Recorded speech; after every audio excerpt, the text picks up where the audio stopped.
ભુજના સોનીવાડ વિસ્તારમાં છેલ્લા કેટલાક સમયથી મોટી સંખ્યામાં ગાયોને મૂકી જવામાં આવતી હોવાથી આ વિસ્તારમાં ગંદકી હોવાની તેમજ લોકોને અવરજવરમાં તકલીફ પડતી હોવાની ફરિયાદ આ વિસ્તારના રહેવાસીઓએ કરી છે। આ વિસ્તારના રહેવાસીઓએ જણાવ્યું હતું કે દરરોજ સવારે મોટી સંખ્યામાં ગાયોને કોઈ મૂકી જાય છે, જેના કારણે સોનીવાડ વિસ્તારમાં છાણ તથા કીચડ ફેલાય છે અને ગંદકી થાય છે। આ ઉપરાંત ગંદકીના કારણે મચ્છરોનો ઉપદ્રવ પણ વધે છે।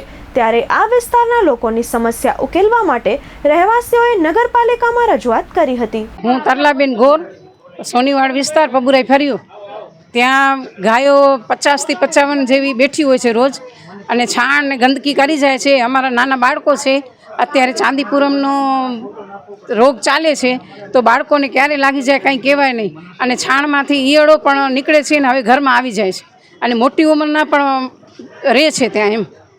તો અમે નગરપાલિકામાં રજૂઆત કરી છે, તો એ લોકો કહે છે કે મકાન ઢોરના જે માલિક છે એ જ ના પાડે છે, તો અમે શું કરીએ?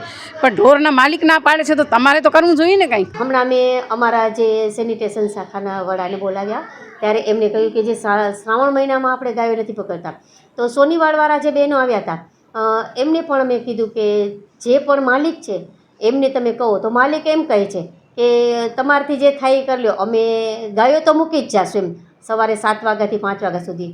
તો અમે એમને સમજાવ્યા કે જે પણ માલિક છે એમની સાથે અમે પગલાં લેશું, અને બનશે તો અમે પ્રયત્ન કરી અને ગાયો પણ પકડાવી લઈશું।